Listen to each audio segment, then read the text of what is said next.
Salut à tous, cet épisode est un peu spécial. Il s'agit de la rediffusion de la conférence du 17 avril qui s'est tenue sur Discord et dont le sujet était le ou les pires ennemis du char. Alors, il y a eu plusieurs intervenants et c'était ouvert à tous les avis, le but étant de parler de l'état et de l'usage du char en 2021 et de son futur proche ou lointain en utilisant ces menaces comme pivot. Donc j'espère que ça va vous intéresser, je vous laisse sur la conf, à la prochaine. Donc on peut commencer la conférence, salut Uri, sur le ou les pires ennemis du char. Quand on va parler de char, hein, qu'on s'accorde tous, on va parler des MBT, pas de ce qu'on peut avoir comme blindé léger. Par exemple, ça va se limiter vraiment, le 10 RC t'es déjà sur quelque chose de trop léger, même sur ce qu'on peut avoir de beaucoup plus récent, le Jaguar par exemple. J'aime bien dire que c'est un truc un peu polyvalent parce que il peut traiter toutes les cibles, mais c'est pas là-dessus qu'on va s'orienter. On est plus sur vulgairement le char lourd, le MBT, le Main Battle Tank, char de combat principal. Pour ce qui est des... J'avais décidé de commencer, enfin j'avais fait un petit plan, parce que le but c'était quand même de faire quelque chose de très ouvert, donc vous avez le droit de parler de ce que vous voulez. Le but c'est derrière ça d'essayer d'imaginer l'avenir que vont avoir les chars de combat principaux. Parce que factuellement aujourd'hui, on en voit encore sur les champs de bataille. C'est pas toujours les modernes. On en a vu au Yémen, hein, les Leclerc ont été engagés. Il y a des Léopard 2 qui ont été engagés en Syrie, je crois, par les Turcs. Oui, ça fait quelques années maintenant, mais oui, effectivement, là ils sont surtout sur des M60TM et pas mal de... Après, ce qu'ils donnent aux rebelles, ça va plus être du T55 et l'autre qu'ils ont récupéré de manière plus ou moins légitime. C'est ça. Vous pouvez intervenir, hein, tous, si je dis une connerie. Hein. Y a pas de souci. Je suppose que la guerre la plus légitime à examiner, ça va être Nagorno-Karabakh, donc Azerbaïdjan-Arménie, parce que c'est une guerre symétrique et que elle est très récente. Qui est très récente, effectivement. Elle est de début d'année, je crois, ou de fin d'année dernière, je sais plus exactement. Dans ces eaux-là, ouais. Ça fait moins de 6 mois, quoi. Donc du coup, c'était fin d'année dernière, septembre à novembre. Et la guerre, les conflits asymétriques et symétriques, on va voir ça tout à l'heure. On va principalement passer aujourd'hui sur l'évolution des technologies, l'évolution de l'armement, des contre-mesures à cet armement, de ce que représente la logistique. Est-ce qu'aujourd'hui, un char de combat principal sur le champ de bataille est une cible facile ou est vraiment un rempart comme ils ont pu l'être pendant la Seconde Guerre mondiale pour ce qui était des chars lourds par exemple? Qu'est-ce que vous en pensez? Comme souvent, en fait, le problème, ça va être la définition que tu fais de l'enveloppe qu'il y a autour du char. Parce qu'un char tout seul, aujourd'hui, je pense que ça a été largement prouvé qu'il est incapable de faire face à toutes les menaces. Ce qui est évident, ça a toujours été le cas. Mais en fait, ça va dépendre du coup beaucoup de l'enveloppe dont il dispose autour de lui pour lui permettre de résister aux menaces qu'il ne peut pas contrer par lui-même. Donc, bien plus qu'en fait l'arme en lui-même, ce qui va définir son obsolescence ou pas, pour moi, ça va être plutôt ce qui est capable de le protéger. Et dans quelle mesure ensuite lui il est capable d'accomplir une mission qui reste pas uniquement une option, quoi. J'ai des gens qui veulent réagir. Je vais les faire venir tous les deux.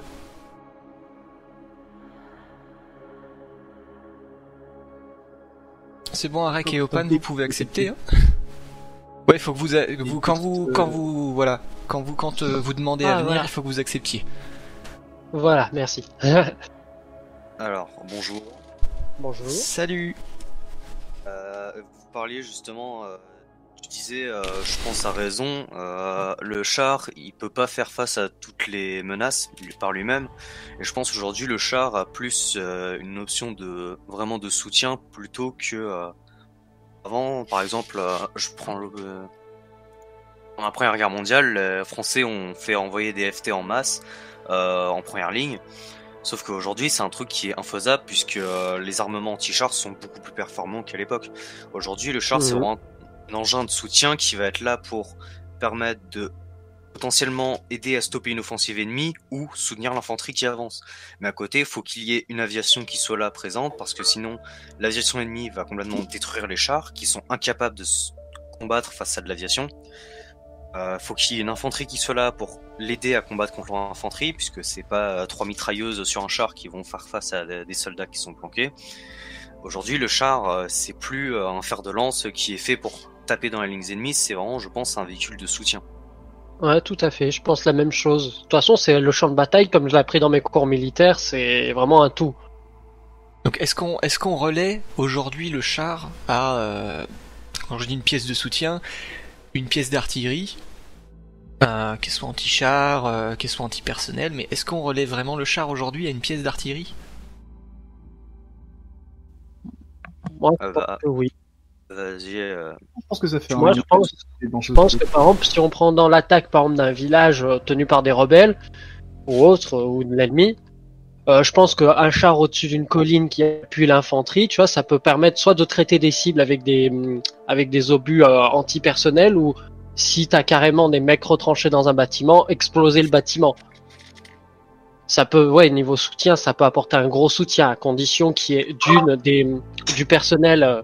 S'il y a de l'aviation ennemie en face, avoir un personnel avec un lance-missile anti-aérien ou de l'aviation pour contrer l'autre aviation, enfin d'avoir quelque chose pour avoir la supériorité aérienne, ou avec une infanterie, c'est vraiment bien pour lancer l'assaut. Et l'avantage, c'est que c'est mobile, ce qui fait qu'on peut vraiment passer d'un endroit à l'autre.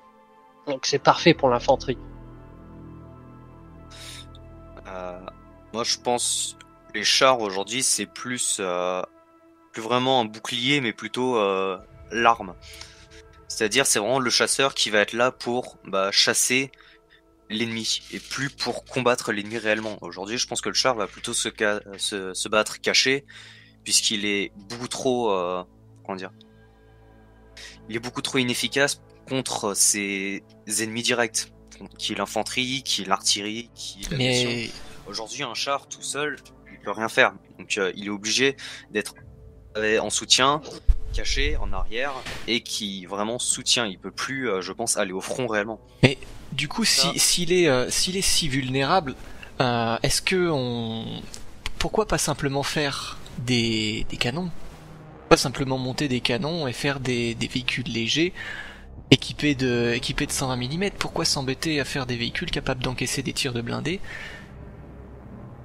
Ça, justement, Kazmat, ça me faisait penser à ta vidéo sur justement les blindages, où tu disais que les Français et Russes faisaient plus des véhicules qui étaient faits pour faire des frappes chirurgicales plutôt que d'encaisser, contrairement aux Allemands ou aux Américains.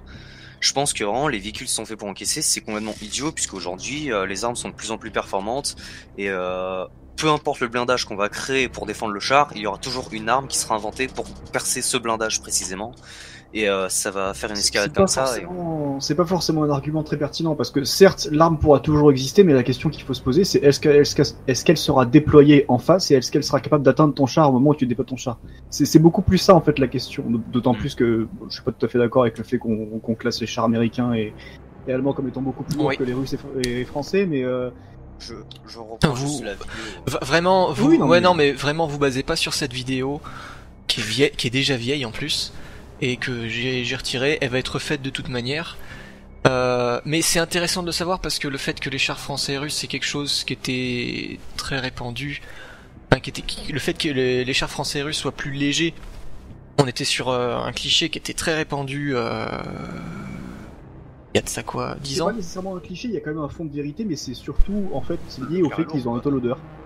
C'est ça. C'est simplement au fait qu'ils ont un équipage en moins, donc du coup ils prennent un peu moins de place. Et le bloc moteur aussi. Il y a une notion de compacité, oui, il y a une notion de compacité pour la série et la T-série, mais c'est plus anecdotique que réellement doctrinal, je pense. C'est ça. Et considérant le blindage, il y a eu beaucoup on peut parler de propagande, qui disait que les chars russes c'était de la merde, notamment suite à la guerre du Golfe.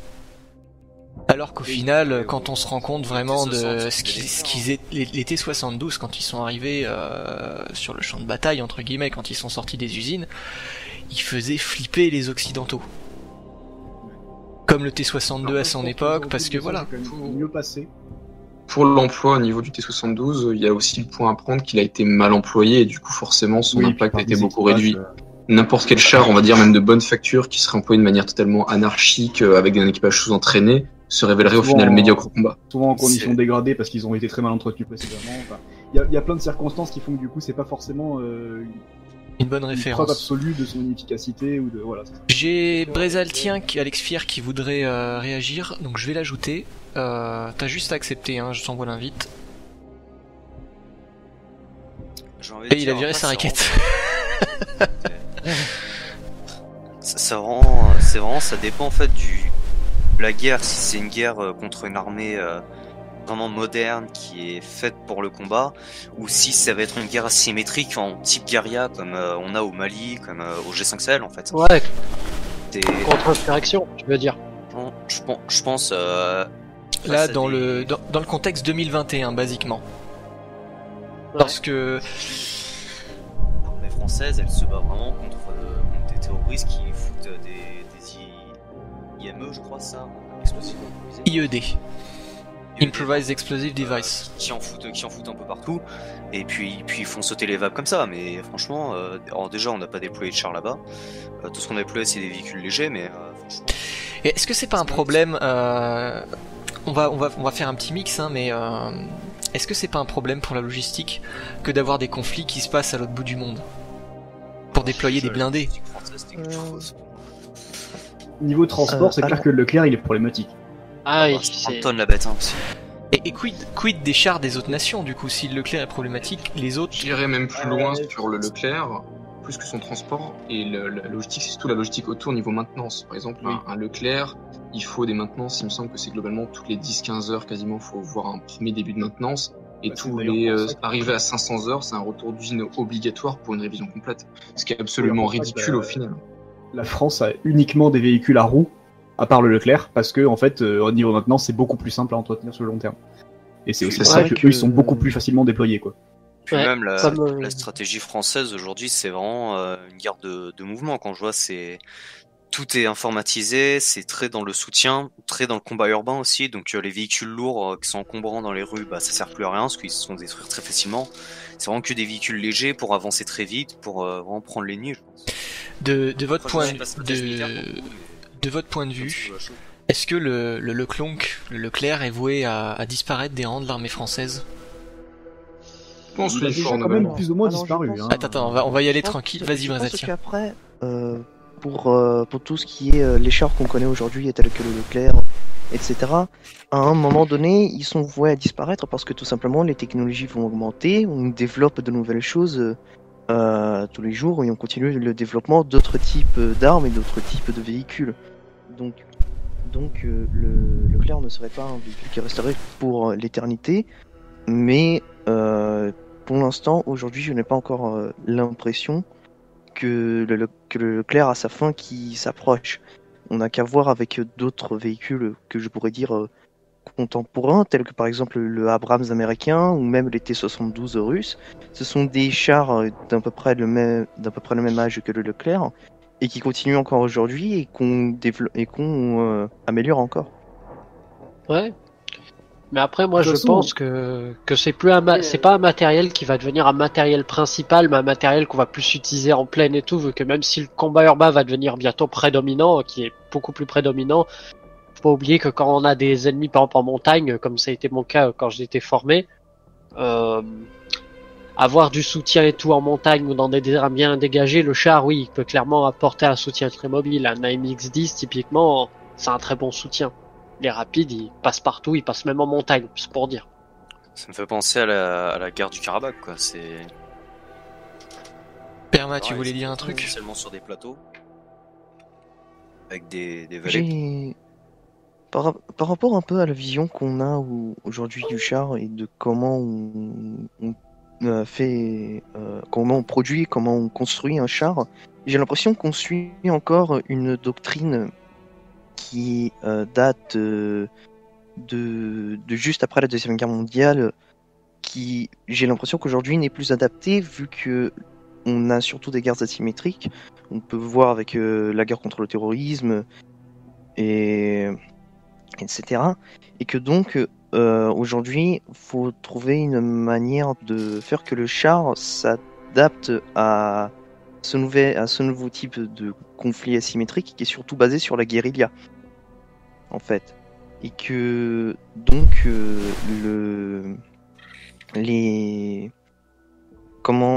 quand nous... Pardon, je me perds dans mes mots. Je vais reformuler la phrase, désolé. Mais pour ce qui est de la guérilla, depuis longtemps, on sait qu'un char en milieu urbain, c'est du suicide. Est-ce qu'on va parvenir à faire des blindés adaptés au milieu urbain, des blindés lourds, j'entends par là, ou est-ce qu'on va vraiment relayer les chars à l'arrière-plan et s'occuper des milieux urbains différemment? Ouais, je pense qu'on va plutôt partir sur la deuxième optique, vu que si tu prends le VBCI c'est bien le transport de troupes avec un canon 30 mm, c'est ça? 25. 30, mais je crois qu'ils sont en train de faire des versions modifiables où ils peuvent mettre différents canons jusqu'au 105, je crois. Bah ça c'est bien parce qu'on peut ça peut vraiment, on peut faire de l'approvisionnement, on peut avoir des caisses de munitions pour approvisionner les troupes qui sont en contact, plus apporter un soutien léger. T'as pas besoin. En urbain, faut pas oublier qu'il y a beaucoup de civils quand on combat en zone urbaine. Il n'y a pas besoin d'exploser la moitié du truc. C'est toujours ce qui est compliqué quand il y a des civils au milieu. Quand il y a besoin de faire du dégât, faut en faire trop, mais pas assez, au risque de faire du dommage collatéral. Je pense qu'en urbain, le char gardera dans tous les cas un rôle, à mon avis, intéressant. Enfin, le char est le véhicule blindé de manière plus générale, mais le char étant quand même le symbole le plus lourd à ce niveau-là. Déjà, pour servir de bouclier au niveau de l'infanterie de manière mouvoir, et une puissance de feu non négligeable, si jamais, imaginons, t'as besoin de bloquer une rue, n'importe quel véhicule kamikaze qui vient se jeter sur un char aura beaucoup moins de chances de réussite que n'importe quel autre véhicule. Aussi bien, tu as des chars plus bas de gamme vendus à tout ce qui est, on va dire, les pays plus du tiers-monde, c'est un peu méchant dit comme ça, restera dans tous les cas une manière rapide et efficace de le supprimer, alors qu'il pourrait causer, en cas contraire, beaucoup de dégâts. Ça permet de libérer un peu les soldats vis-à-vis de tout l'équipement emporté, pas besoin d'avoir d'équipement anti-char, et peut-être plus mobile, plus facile pour investir des bâtiments, parce que se balader un LRAC ou n'importe quoi, c'est pas évident, quoi. Donc le char permet d'avoir une plateforme opérationnelle, je trouve, mobile, intéressante sur ça. Oui, le char reste le va-tout terrestre qu'il faut utiliser quand tu n'es pas sûr en fait de ce que tu peux trouver en face, ni de la distance à laquelle ça peut se trouver, ni du type d'ennemi. Parce que virtuellement, il est capable d'affronter en face à face la totalité des adversaires terrestres qu'il peut rencontrer. Donc du coup, quand tu ignores une grande partie de la composition de entre guillemets l'équipe adverse que tu vas affronter sur ce terrain-là, c'est-à-dire sur cette localisation précise, donc à portée de tir, ça reste très efficace parce que du coup tu peux le déployer. Et même s'il prend des tirs, il y a une forte chance pour qu'il puisse se dégager ou en tout cas survivre en une partie. Donc malgré tout ce qu'on vient de dire sur le fait que les armements évoluent, que les conflits ne sont plus trop favorables au char, on en revient quand même au fait que son blindage, le fait qu'il ait un armement quand même conséquent, parce qu'on parle quand même d'un véhicule qui est capable de se mouvoir à haute vitesse aujourd'hui et de déployer une puissance de feu considérable. J'ai envie de dire, en fait, il est vulnérable, c'est un fait prouvé, établi, mais en même temps, de tous les systèmes terrestres, c'est potentiellement le moins vulnérable. Après, ça dépend, il y a des menaces spécifiques, machin et tout, mais quand tu ignores la menace qui est en face, c'est le moins vulnérable. C'est celui qui est le moins susceptible d'être détruit entièrement. Aussi, même plus loin que ça. Vas-y, je te laisse parler. Pardon, désolé, mais c'est aussi le char, je pense, il a l'effet d'arme psychologique aussi, parce que c'est quand même un véhicule assez imposant. Quand je parle bien sûr de tout ce qui est MBT, etc. Ce sont des véhicules imposants qui ont une grande puissance de feu et qui ont cet impact psychologique sur l'ennemi. Alors, il a autant cet aspect d'efficacité dans la puissance de feu que aussi de troubler l'ennemi et qu'on a vu aujourd'hui que les armes psychologiques sont des armes très efficaces et presque indispensables. Même plus loin que ça, en fait, c'est totalement vrai, mais par exemple, tu vois, pour moi, après, ce n'est que mon avis, mais le char va aussi servir d'aimant, c'est qu'à la fois, il encaisse, mais en même temps, imaginons un groupe de belligérants a des roquettes à disposition, on a une colonne, par exemple, militaire qui avance avec un MBT et derrière des véhicules de transport, la roquette aura plus facilement tendance à être tirée sur le char dans l'optique de neutraliser cette menace qui paraît être la plus imposante que sur du transport. Donc d'un point de vue humain, il reste intéressant pour moi sur ce fait d'être un aimant en fait à menace où les gens vont plus souvent concentrer leurs tirs sur ce genre de menace que sur le reste derrière. Ça, Uri, c'est de mon point de vue. On a pu le voir pendant la bataille de l'aéroport de Donetsk, par exemple, en Ukraine. quand les Ukrainiens étaient bloqués au centre, genre ils étaient encerclés, leur seul moyen de ravitailler c'était avec des convois de camions, souvent des camions où ils remplissaient de matériel, où ils posaient sur le toit des BMP, et ils envoyaient des chars, grosso merdo, faire les cons sur la piste, rouler à balles et tirer un peu au pif sur les bâtiments où il y avait des séparatistes dedans, pour que les armes anti-chars soient pointées sur eux, pour laisser pouvoir passer les convois de ravitaillement vers les soldats. Quelque chose qu'on pourrait pas faire avec d'autres véhicules qui pourraient se faire détruire instantanément. Bah, c'est que maintenant, avec tout ce qui est blindage réactif, mine de rien, une roquette perd, je trouve, beaucoup en efficacité, même si elle reste une menace, on va dire, ça va rassurer le belligérant d'avoir un outil qui, techniquement, peut détruire un char, face à tout ce qu'on a maintenant en termes de contre-mesures fixées sur le char. Les chances de vraiment offrir des dégâts très importants et de mettre en combat le char d'un coup. Justement, quand on parle de contre-mesures, est-ce que parce qu'on voit qu'aujourd'hui, pour une nation équipée de matériel moderne, on voit arriver des APS, donc des protections actives, qui peuvent simplement dévier les missiles pour les plus anciennes ou les détruire avant qu'ils ne touchent leur cible. Est-ce que c'est quelque chose qui va durer longtemps? Ou est-ce qu'on va vite trouver quelque chose pour pallier à ça et qu'on va vite en voir leurs limites? Parce que pour le moment, on les voit de plus en plus équipés. Il suffit de voir les chars américains, les chars israéliens, avec leur gros système, d'APS. Il y a déjà des choses pour pallier à ça, notamment les missiles qui sont top attack qui peuvent passer au-dessus de certains. Comme le TOW, c'est ça? De défense ou ce genre le TOW 2. Le TOW 2, oui, le TOW 2B, je crois. Oui, c'est ça, c'est TOW 2B. Ouais. Oui. Mais comme toujours, en fait, la question, ça va être oui, mais est-ce que ces systèmes-là seront perçus en quantité suffisante pour complètement rendre obsolètes les APS? Et je pense pas, vu qu'on utilise encore, même dans les armées régulières, des missiles, des lance-roquettes classiques, enfin balistiques très très simples, ça prouve bien que les systèmes top of the art, qui sont extrêmement compétents, qui peuvent troubler les défenses ennemies, ne sont pas suffisamment perçus pour rendre complètement obsolètes tous les autres types de protection. Et justement, est-ce que ces coûts entraînés par ce matériel, que ce soit les protections, tout comme les missiles, et le fait notamment que les protections, pour ce qui est des APS, une fois que certaines menaces ont été détruites, il y a plus de munitions et le char se retrouve vulnérable. Est-ce que le coût en vaut vraiment la chandelle? Est-ce que ça vaut vraiment le coût d'équiper tous les blindés d'une armée régulière de ce système de protection, ou est-ce qu'il vaut pas mieux se passer du char, simplement? Moi, je pense un blindé lourd, ça peut être utile, vu que c'est, comme on l'a dit plus tôt, c'est un blindé qu'on va tendance à avoir ciblé. Donc, du point de vue basiquement économique, qu'est-ce qu'il vaut mieux? Avoir le fait d'avoir un char, c'est un peu chiant parce que tu l'envoies au combat, il se fait détruire, tu perds un bon gros paquet de fric. Et si tu installes sur tous tes blindés des protections, des contre-mesures anti-missiles et anti-roquettes, là aussi c'est une grosse dépense. Donc est-ce que c'est intéressant? De la puissance, c'est aussi une démonstration du pays qui le pays qui est capable de se permettre de perdre un char au combat, c'est un pays qui a suffisamment la thune pour le faire aussi. Automatiquement. Ça montre aussi derrière la puissance de celui qui l'a produit. Il y a aussi peut-être ce côté-là. C'est comme celui qui est capable d'avoir un porte-avions nucléaire et de l'envoyer au combat. Ça veut dire qu'il a les finances et les capacités techniques pour le faire. Un char d'assaut produit nationalement, c'est pas non plus la panacée sur la planète. Je veux dire, il y a de plus en plus de pays qui essayent, mais qui en sont capables vraiment de faire un vrai char totalement national, ou en tout cas au minimum en coopération avec quelques pays. C'est quand même pas, je veux dire, tous les pays n'en sont pas encore capables, quoi. Il y a peut-être aussi ce côté-là important. Et je pense aussi le problème quand on parle de si on doit abandonner un type d'arme ou non, surtout pour par exemple de ce qui est un char, qui reste, voulons-nous, même si c'est un véhicule assez vulnérable, etc., et de tous ses défauts, ça continue une arme très puissante en soins, en puissance brute.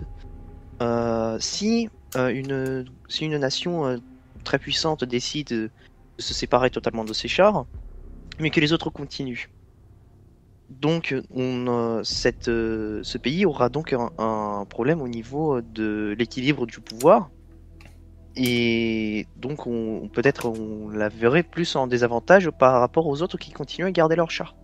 Bah ça c'est si elle l'abandonne purement et simplement, mais si elle réussit à le remplacer par quelque chose d'autre qui remplit le même rôle tout en compensant certaines de ses faiblesses, à ce moment-là le le problème ne se posera pas forcément. Je Après, vais, une arme qui fera exactement le même rôle, c'est vrai que ça va être compliqué à trouver. Qu'il soit pas un char, c'est-à-dire que oui. Voilà, c'est ça. On va pas réinventer la roue, quoi. Donc, C'est ça, Ouais, à voilà. un moment donné. je vais avancer un autre argument dans le cas d'une guerre symétrique entre deux pays équipés de technologies similaires et de puissances militaires similaires, hors bombe atomique, parce qu'on sait que c'est un moyen de dissuasion très efficace. Imaginons qu'il y ait un conflit entre la Chine et un autre pays développé. Chine, Quid des ressources? Parce que on en est à une mondialisation où on échange beaucoup de technologies avec beaucoup de pays. Il suffit de voir, t'as certains véhicules qui ont des pièces américaines, qui ont des pièces allemandes, qui ont des technologies françaises, qui ont... Voilà, qu'est-ce qui se passerait pour la logistique? Est-ce que ce serait pas vraiment embêtant quand on voit la maintenance que nécessite un blindé d'être en guerre avec un pays qui produit des pièces pour se blinder? C'est la nationalisation, quoi. Ouais. Ça, De toute façon, c'est une question qui se pose plus généralement pour absolument toutes les ressources stratégiques d'un pays.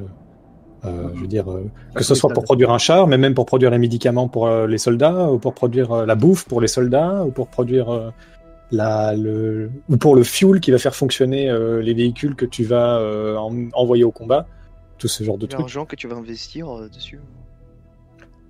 Mais oui, bien sûr, il y a un problème de production. Tu veux dire, imaginons qu'on rentre en guerre et qu'on doive produire du coup pendant cette guerre-là des véhicules et qu'il y a une ressource particulière qui est produite à 80% par le belligérant contre lequel tu te bats. Tout à fait.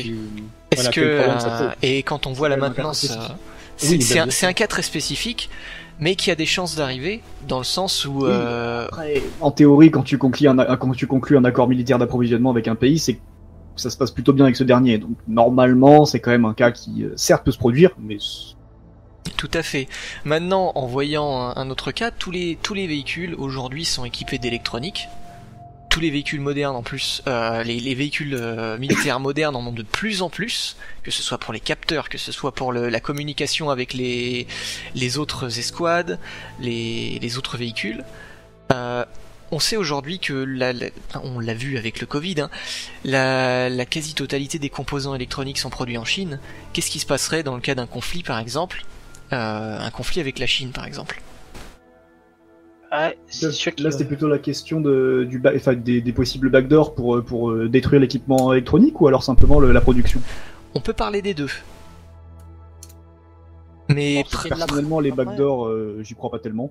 Principalement la production de composants. S'ils nous coupent les composants, comment produire des véhicules qui sont aussi avancés si on manque de On reviendra ressources? sur les plus rudimentaires. Tout simplement, comme l'a montré par exemple tout ce qui était les usines de tracteurs durant la Seconde Guerre, qui sont revenues à des bases très basiques, enfin vraiment au principe d'un truc avec des chenilles, un canon et ça part. Je pense qu'on repartira vraiment sur du beaucoup plus rudimentaire. Si on n'a pas un matériau, comme pas de caoutchouc, etc., on s'en passera, on n'a pas d'électronique, on s'en passera, on repassera un système simple, efficace, on formera sur le tas des mecs, dans le cadre d'une guerre, et ils iront au combat parce qu'il y aura un besoin qui sera plus fort que la nécessité de perfection, je pense, personnellement. On fait à la soviétique, quoi. En grande partie parce que peut-être aussi, avec tous les systèmes de protection, je pense aux SAM avec de plus en plus de portée, aux missiles à la rigueur transportés par avion qui ont de plus en plus de portée, peut-être qu'en fait on va finir par se rendre compte que dans une guerre de très haute intensité symétrique, en fait, on pourra rien utiliser d'autre qu'un soldat avec son fusil. Ce serait imaginable comme système. Ils se neutraliseront mutuellement, systématiquement. C'est-à-dire que si tu peux survoler aucun des territoires, Oui, parce qu'il y a du SAM dans les deux camps, et que tu peux pas neutraliser ces SAM parce que justement, en fait, actuellement, pour neutraliser du SAM, la plupart du temps, c'est des avions. Imaginons que, voilà, parce que je sais pas, pour le coup, je connais pas suffisamment bien tout ça, mais imaginons qu'il y a un système enfin, je veux dire que les deux SAM des deux pays soient exactement égaux en termes de puissance, du coup, qui empêche absolument toute progression aérienne. Ça peut remettre en cause déjà tout le système de supériorité aérienne que, par exemple, a mis en place l'OTAN dans le cadre de la doctrine d'Air Land Battle, qui mise quand même beaucoup sur le couple hélicoptère-avion-char. Et du coup, peut-être que ça pourrait marcher exactement pareil pour les tanks, où en fait on se rendrait compte que les chars, ils se butent. Bon, bah voilà, puis quand il n'y a plus de chars, bon bah on y va avec notre petit fusil, puis c'est parti. Hein. Bah, c'est là qu'intervient la stratégie en fait, du coup, Bah, c'est bien savoir sûr. exploiter des faiblesses dans le dispositif de défense ennemi, quoi. Mais c'est vrai que, imaginons que dans Après- ce cas-là, on a également un système d'information et tout qui se neutralise mutuellement, bah, dans ce cas-là, effectivement, on en revient à ça, quoi. Après, pour- je pense que quand on pense aux nouvelles technologies qui sont achetées par la Chine, je pense que rarement on l'utilise pour nos propres armées. J'ai plutôt l'impression que la plupart des technologies militaires sont d'origine nationale, pour chaque nation, bien sûr. Oui, mais d'origine Et- nationale, mais ce que je veux dire, c'est que les composants pour créer ces circuits, Oui. pour créer ces pièces électroniques, viennent principalement de Chine. Même Tous si les, on tous les descend petits encore, composants de base les sont terres fabriqués en rares, Chine. les, Exactement, même si tu descends vraiment à l'échelle avant que ces composants soient fabriqués, on est sur des composants principalement présents les en métaux, Asie. les terres rares. Et Et, notamment la matière les... première. C'est quoi en ce moment qu'on avait une pénurie? C'était de superconducteurs. Ouais, j'ai vu ça. Ouais. Et c'est ce qui fait qu'on a de silicium. moins en moins de composants électroniques, enfin que beaucoup de composants électroniques sont en rupture de stock sur le marché. C'est une des causes d'ailleurs pourquoi il n'y a plus de cartes graphiques sur le marché en ce moment. Mais voilà, c'est que avec la crise du Covid, on a pu voir les limites de... Concrètement, hein, on a pu voir les limites du commerce international et ça peut poser des problèmes en cas de conflit armé. Mais tout ça, ça soulève aussi une question que je me pose personnellement. Est-ce que finalement l'électronique dans les chars, c'est pas aussi un point faible? Par exemple en Ukraine, pour avoir des contacts là-bas, faut savoir que les tankistes ukrainiens n'utilisent pas énormément d'électronique et ils le disent clairement. Je l'avais lu, ça. Ils préfèrent avoir un char mécanique plutôt qu'avoir un char bourré d'électronique qui peuvent lâcher au moindre coup. Donc est-ce que c'est mieux d'avoir finalement un char qui est purement mécanique et pas du tout électronique, ou faire un bon usage des deux avec une certaine modération pour l'électronique? C'est ce que j'allais dire. Oui, voilà. Ça, Je- c'est pour les chars, mais pour tous les véhicules, quoi, après. Donc, Oui, mais du coup, c'est là, les là, véhicules en soi, même le parce soldat que- lui-même. le problème, c'est que tu Parce reviens que- du coup à la question de oui, mais tu perds en performance. Donc du coup, C'est potentiellement une visée moins précise, ce genre de truc. Et du coup, oui, les trucs mécaniques, c'est sûr que ça peut mieux résister. Ça peut même les EMP, si on part du principe qu'on Oui. prend en compte les IEM, t'auras aucun problème avec. Mais d'un autre côté, est-ce que tu perds pas en performance dans les conditions optimales? Bah, ce que Normalement, j'entends, en c'est fait, pour ça qu'on s'est tourné vers l'électronique. Après une IEM, ça Il te faut grille que absolument tout, l'électronique- donc l'électronique, je pense que dans le char, ça doit rester une assistance. Il faut pas que ça devienne une dépendance. Et je trouve Mais que... du coup, va calculer un tir à 2 km sur une oui, cible à c'est 5 sûr. de tête, Ouais. ça va être compliqué quoi, sans Même ordinateur. chose. À Ouais, l'époque, il le évidemment. faisait. Thermique. Ouais, mais à l'époque, ils étaient quand même À tous l'époque, ils au le même faisaient niveau. après 13 En fait, tirs. c'est ça À le vrai l'époque, problème. Tu regardes le Sherman, Attendez. t'avais tout le système de gestion, des débuts des compensateurs, tourelles électriques, etc. Et en cas de souci, tu pouvais tout débrayer, repartir à l'ancienne, à la mano en manuel, et ça y allait. Je pense, je connais pas les chars actuels, mais s'ils sont pas équipés de ça, ce serait vraiment regrettable de mon point de vue. Parce qu'il faut Qu'on pas puisse oublier pas qu'en vraiment fait, se passer d'électronique, qu'elle soit présente, mais qu'on puisse s'en passer. potentiellement, si jamais toi tu te passes électronique, mais que le gars d'en face non, Voilà, c'est ça. Attends, toi tu vas te davantage, mettre c'est avec ça, ton petit char, au lieu qu'il coûte 10 millions d'euros pièce, il coûte 3 millions. Mais tu vas mettre 1 minute à calculer la distance avec le tir, et lui en 10 secondes, il a déjà balancé son obus et t'es mort. Donc, du Ouais, coup, c'est pour ça que je pensais au système du Griffon, vu que le Griffon, je sais que c'est un peu à part, vu que c'est un blindé, mais en gros, il a un système pour sa mitrailleuse, il est utilisable en deux systèmes, électronique et manuel. Au cas où si le système électronique lâche, on peut repasser en manuel. en analogique. Tu vois, c'est ce point-là plutôt, tu vois, c'est que ton char coûte 10 millions, mais le jour où le module électronique est mort, tu peux le virer, le tège et continuer le combat si Oui, t'en as voilà. vraiment besoin sur le coup. Après, tu pourras toujours Oui, le voilà. réparer, mais je suis assez amoureux, enfin après c'est le fantasme de tout le monde, comme le Leclerc qui a son bloc moteur qui peut être viré en une demi-heure, tu vois qu'on est vraiment des blocs en fait modules pour chaque. Tu branches tout, genre ton capteur est présent, t'as un câble qui est branché, ton capteur est mort, tu vires le cap, tu débranches ton câble, tu vires le capteur, t'en mets un nouveau et ça repart. Genre c'est le fantasme forcément de niveau ouais, je maintenant. crois il me semble tous. que Mais il y a pas vraiment mal sur de ça, sur le systèmes clair, dégradés. sur tout système, ce serait mon top, tu vois, que la visée, tu sois pas dépendant, que tu puisses repartir sur une visée, on va dire, classique, que l'équipage soit un minimum formé sur un système de visée classique comme ça, au cas où, bien qu'ils s'en servent, ça se trouve sûrement jamais, mais tu vois, c'est comme le système pour passer des rivières à guet, tu vois. Il y en a quelques-uns qui ont en même temps derrière ce petit plus d'avoir à la fois fait le passage avec un schnorkel dans l'eau, et on leur a dit, bah non, maintenant vous arrêtez le char et vous devez sortir du char alors qu'il le met du lac, tu vois. Et bah ça, genre ils s'en serviront peut-être jamais, mais c'est bien qu'ils soient formés sur ça. Et c'est ça où je suis assez partisan d'avoir un système à la fois sophistiqué, mais qui puisse virer au rudimentaire du jour au lendemain en cas de besoin. T'es sur le terrain, t'as pas ta pièce, tu la vires, ça repart. Après, je pense qu'il faut pas oublier que je pense que les ingénieurs militaires ne sont pas si idiots que ça, quand même, de tenter de faire quelque chose de complètement. Oh, tu serais. Alors là, l'idiotie des ingénieurs. Parce que- étonné des ingénieurs, faut connaître pas mal. Alors, il y en a des, c'est moi, Goldie. bien sûr, moi, je n'ai pas d'emploi dans l'armée ni rien, alors je m'y connais pas du tout dans l'ingénierie de véhicules militaires. Même hors armée, Mais dans les Mais camps, c'est par mais c'est contre, une domaine. position. tout domaine. Non, mais le mode Parce que, dégradé, c'est quand même euh, quelque chose de très répandu. Les ingénieurs sont toujours très forts. Après, il y a des limites. voilà. Par exemple, Parce tu que- veux partir à un système de rotation à la main d'une tourelle de Leclerc, parce que dans tous les cas, tu mettrais quand même 40 minutes, quoi. Donc, Ouais. Non, mais tu peux garder un c'est système, limite tu qu'on peux peut garder un système électrique sans qu'il soit électronique. Oui, un groupe secondaire. Le moteur qui Oui, tourne. voilà, et tu je fous, pense, tu je fous pense un que, peu je comme ça. pense que tous ces véhicules ont probablement des backups pour presque tout ce qui est électronique et qui vont perdre, quoi. Les Bah, ils ont au minimum un backup On pour aurait se plus barrer. on aurait plus de viseurs, parce que je pense que sinon on aurait tout simplement plus de viseurs optiques dans les chars d'aujourd'hui. Pourtant, on en continue à l'utiliser, même si aujourd'hui on a des écrans. C'est l'optique est souvent sous. Je vais défendre un petit peu l'optique parce que sur un écran, tu t'es dépendant des pixels. Ce qui est Ah, pas bah, c'est une bonne chose, ce qui est pas forcément le cas d'une lunette. Donc après, Avoir les deux. avoir les deux, c'est bien. Pour ce qui est de, parce qu'on parlait on parle d'électronique, on a des nations qui sont réputées notamment pour leur capacité en piratage. La Russie, la Chine, éventuellement la Corée du Nord. Israël. Vu qu'on a des systèmes embarqués sur les blindés, bon, ils sont bloqués par des pare-feux, hein, mais pas oublier que rien n'est inatteignable. Mais on a des systèmes d'identification alliés-ennemis. Vu la puissance de feu d'un char, Bon, de toute façon, ils ont pas besoin d'être trompés là-dessus pour se tirer dessus. Hein. mais après, il faut aussi penser que les systèmes offensifs du char, donc tout ce qui est système de visée, etc., c'est connecté à rien. Donc, il y a, à part si tu t'approches du char, tu le branches quelque part. Ouais, il y a aussi effectivement des limitations. C'est compliqué pour de ça. le pirater. Ah. C'est comme par exemple que j'avais entendu parler qu'un gars avait dit qu'il pourrait pirater un avion de ligne. Il pourrait pirater l'autopilote d'un avion de ligne. Le pilote automatique n'est connecté à rien, c'est impossible de le pirater. Alors, le problème, c'est justement que les chars sont connectés entre eux. J'ai oublié le nom du système. C'est quoi? C'est Atlas, chez nous.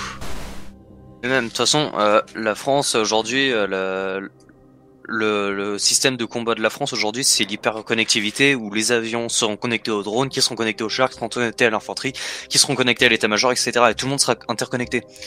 Mais du coup, tu rentres dedans et tu peux t'amuser à faire n'importe quoi. Surtout que les C'est véhicules sûr de sont. pas avoir que ça. Là, ça connecte par Wi-Fi, donc t'as juste à te connecter. Donc, Est-ce que ça vaut Wi-Fi, toujours enfin, le plus coup compliqué que ça. d'investir? Est-ce que ça vaut toujours le coup d'investir dans le char quand on sait les menaces auxquelles il peut faire face?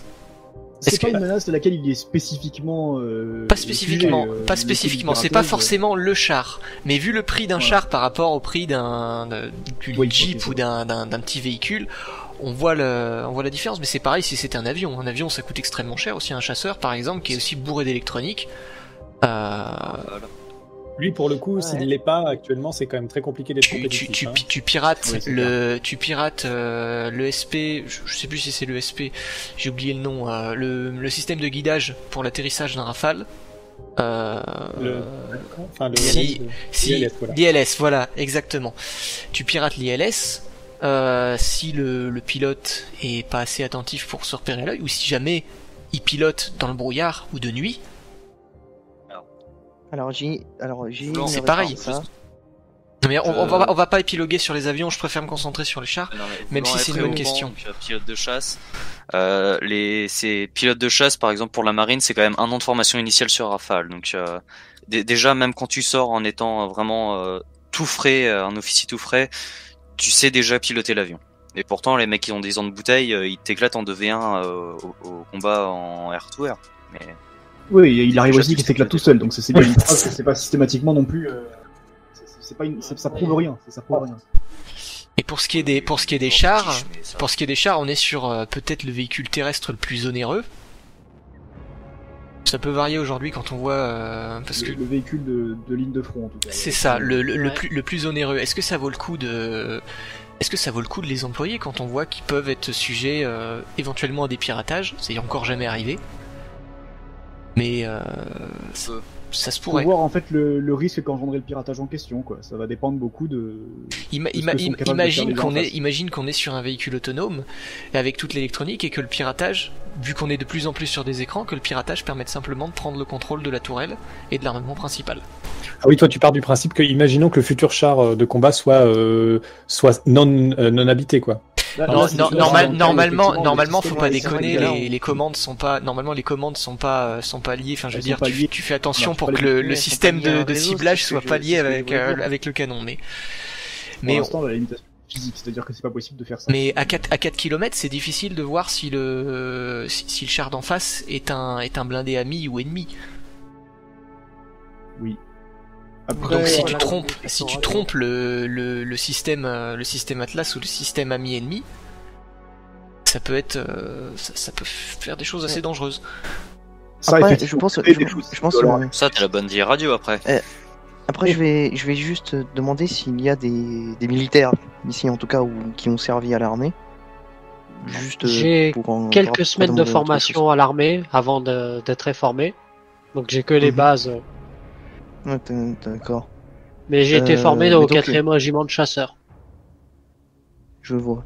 Parce que donc, après, je pense que les armées aujourd'hui, tu me corriges, Arek, si je me trompe, que Mhm. probablement on n'utilise pas seulement que le système Atlas pour opérer nos alliés, et qu'il y a probablement d'autres procédures plus traditionnelles.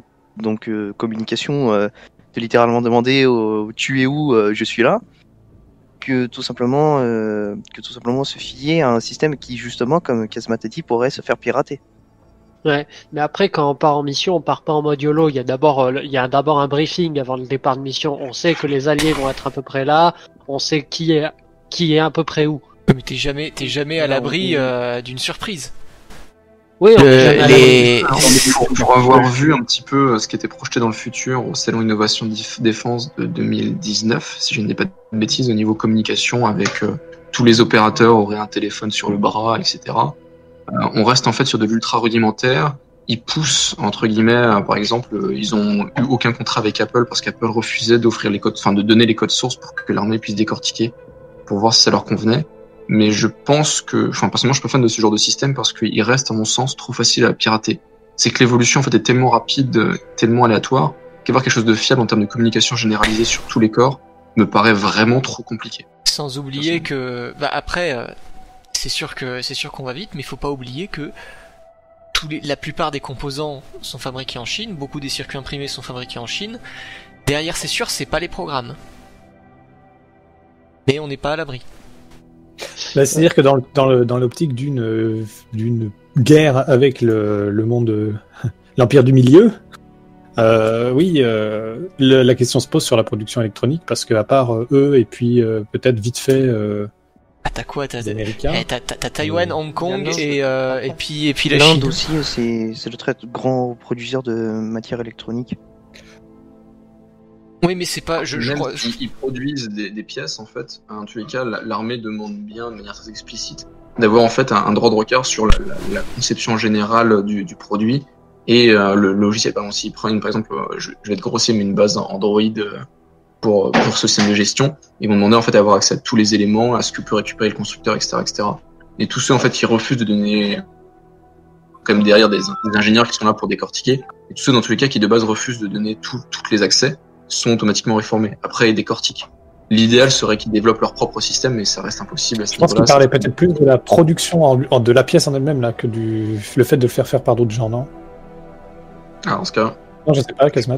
Principalement, oui, mais ça marche aussi. Hein. De toute façon, ils vont pas utiliser des prestataires, ça c'est sûr, mais des backdoors physiques, ça s'est vu. Ouais. ça, dans ce Le cas, système de tir de notre nouveau char tourne sur Windows 7.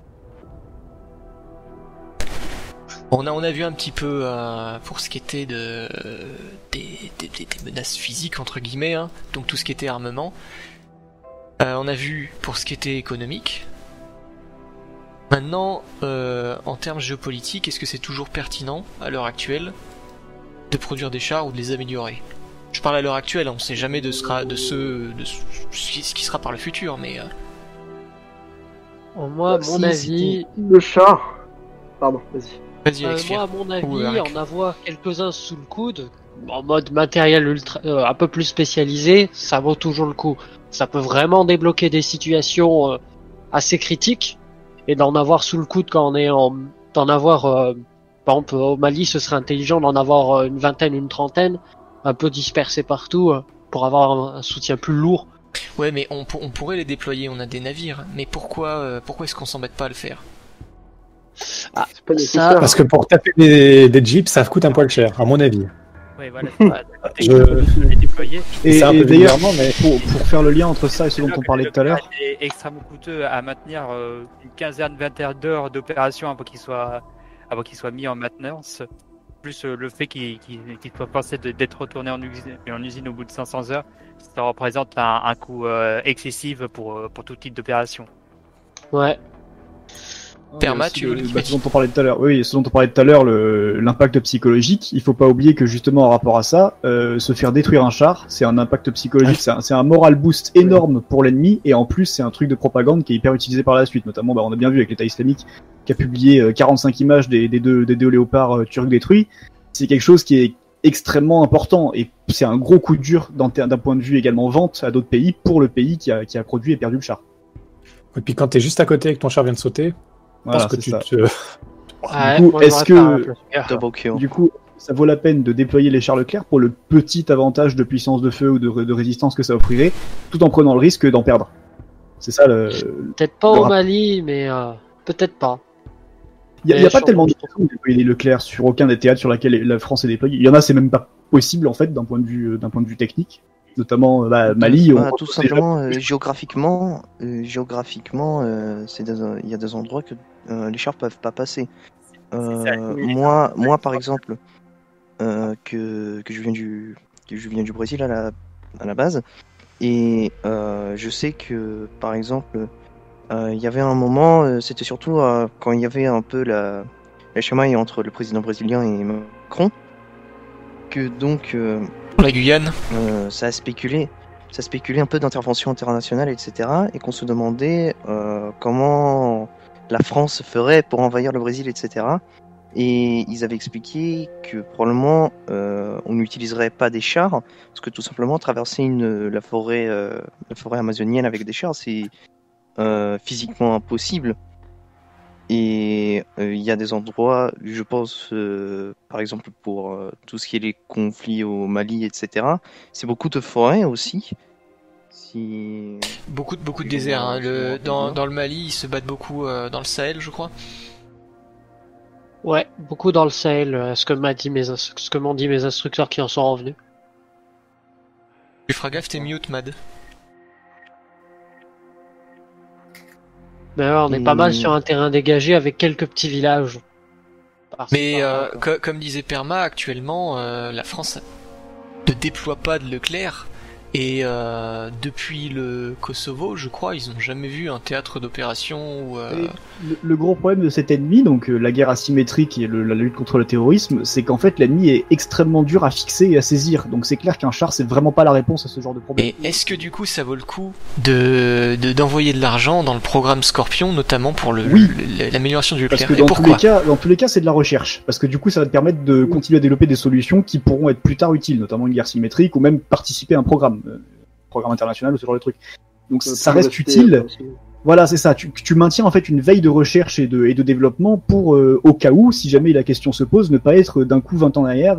C'est ce qui s'était produit pour je ne sais plus quel système, mais ce qui s'est déjà produit plusieurs fois pour différents systèmes, pour différents pays, où en fait, bah, du coup, t'as beaucoup de retard à rattraper d'un coup, et donc du coup, tu vas pratiquement systématiquement acheter étranger. Donc du coup, on en revient sur le truc nationalisme, machin, tout ça. Voilà. Après, géopolitiquement, le char, et puis ça c'est depuis la fin de la Seconde Guerre, c'est un atout géopolitique dans le terme où quand on développe un char, par exemple comme le T-72 pour les Russes, le M1 pour les Américains, le Leclerc pour les Français, c'est un domaine technologique qui prouve la puissance de ton pays. C'est non négociable un char, c'est toujours des recherches sur le blindage, les composantes, etc. Et c'est des recherches très très approfondies, donc je pense que oui, le char, géopolitiquement c'est utile. Maintenant, sur un terrain d'opération, je pense que ça n'a pas forcément lieu d'être, surtout aujourd'hui, puisque le char, bah c'est bien, mais c'est trop fragile, quoi. Enfin, tu le fais passer dans un village, il n'y a plus de char. Je vais utiliser l'analogie avec le naval. Pour donc ce qui est objet de propagande, je pense notamment aux cuirassés américains de classe Iowa, qui donc ce sont quand même des navires qui datent de la Deuxième Guerre mondiale, que les Américains ont maintenus jusqu'aux années 90, qui tout simplement donc ces types de navires étaient tout simplement obsolètes pour l'époque, mais c'était des navires imposants avec des gros canons et qui servaient surtout pour de la propagande. Et c'est un peu le rôle que je pense que le char a aussi aujourd'hui, que c'est beaucoup de propagande, c'est un véhicule que souvent, quand on s'y connaît pas beaucoup dans l'armée, c'est quelque chose qu'on y pense. Quand on parle armée, on pense aux fusils, on pense aux tanks et aux navires de guerre. Et justement, est-ce qu'il n'est pas voué à suivre le même destin que les cuirassés ? C'est-à-dire, est-ce qu'un jour il va pas y avoir la contre-mesure ultime contre le char qui le rendra complètement obsolète ? Parce que les cuirassés, t'en vois plus sur les mers. Je pense pas qu'on sera là parce que le coût unitaire reste quand même beaucoup plus faible qu'un cuirassé. Genre le cuirassé c'était vraiment genre un gros projet sur des années de développement, etc. Là où le char peut rester, on va dire, là actuellement le Leclerc coûte très très cher, mais en cas de guerre je pense qu'on pourrait taper l'équivalent du million d'euros pour une unité, donc ça reste, on va dire, des échelles humaines à ce niveau-là, quoi. Et du coup, si je peux pousser un peu plus la réflexion, juste une seconde, si je peux pousser un peu plus la réflexion, ça serait quoi l'arme ultime en question ? Parce qu'on a déjà des armes contre lesquelles un char ne peut absolument rien faire et qui le détruisent quasiment à coup sûr. Donc, l'arme ultime, si jamais elle existait, elle ressemblerait à quoi ? Elle aurait quoi comme objectif, comme effet sur le char ? C'est une bonne question. Je pense que s'il devait y en avoir une, ce serait probablement un missile. Quelque chose de... L'arme ultime, ce serait quelque chose qui coûte $1 à fabriquer, qu'on peut fournir à n'importe quel combattant et qui, à plus de 1000 mètres, permet aisément de mettre hors combat n'importe quel MBT. Bah, le problème, on est bien sûr sur de l'idéal, hein. Non mais pas n'importe quel MBT. L'arme ultime contre le Leclerc aujourd'hui, c'est la formation des soldats français, c'est tout, hein. Ça reste le plus gros navire, c'est du Leclerc. Quand on parle du MBT, faut pas oublier pourquoi est-ce qu'on a créé un char à la base. Le problème qu'a dû résoudre le char, c'était la puissance de feu tellement importante des soldats qui les empêchait d'avancer les uns vers les autres. Le but, c'était de traverser le champ de bataille.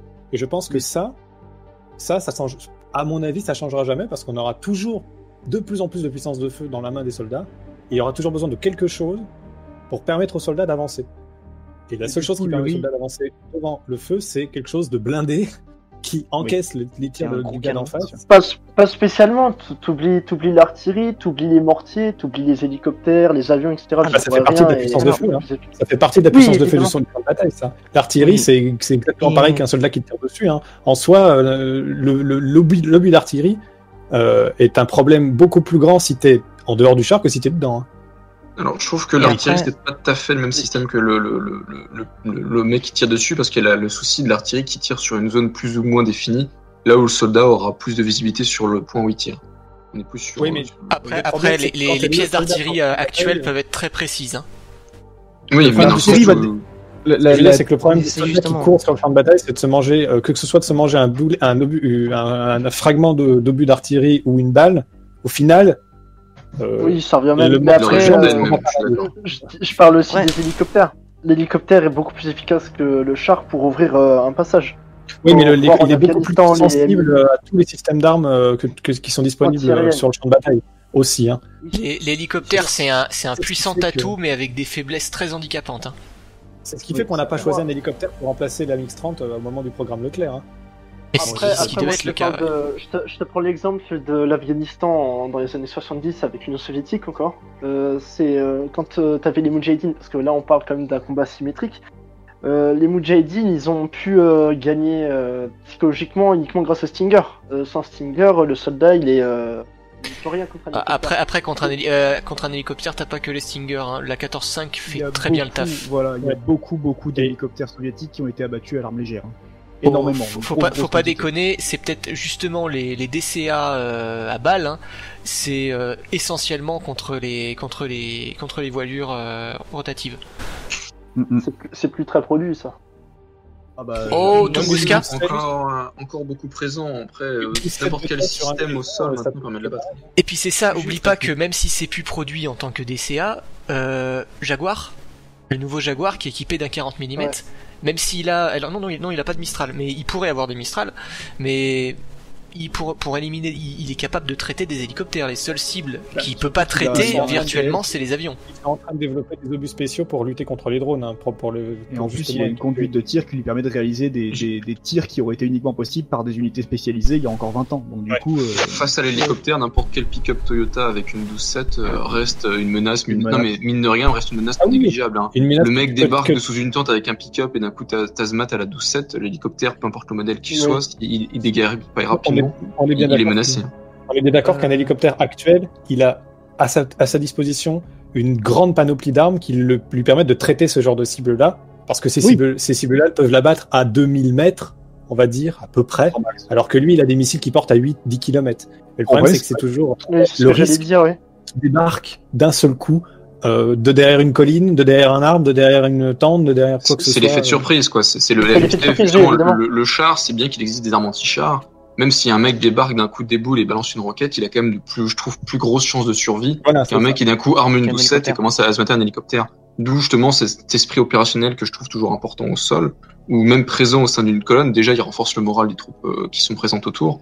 Et en plus, reste quand même du coup cet aimant et en même temps qu'il y a une capacité encaissée qui, mine de rien, n'est pas négligeable. Comparé à tout ce qui est autre système qui peut être déployé. Alors, trop oui, cher actuellement, mais à plus bas coût, ce serait vraiment intéressant.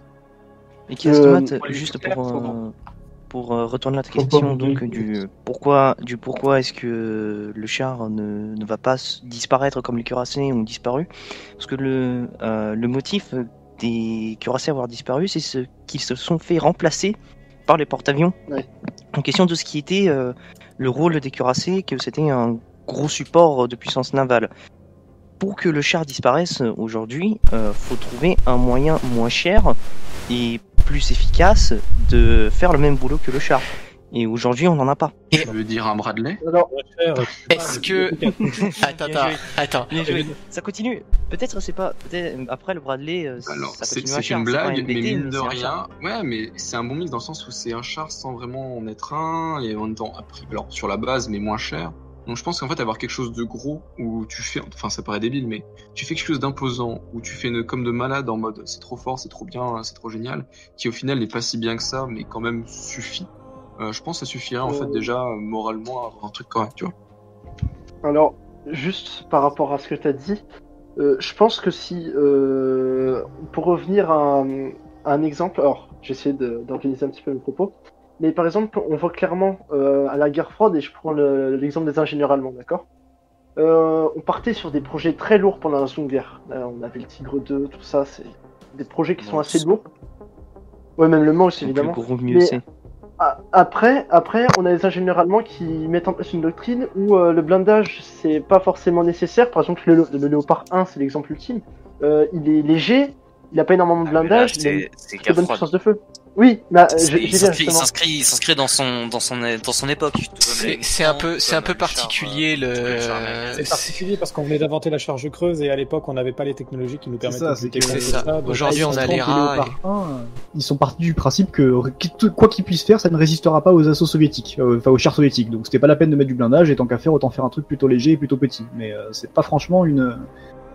Aujourd'hui, on a les rats, on Quelque a chose les de choisi. APS, on a les blindages composites, on a les.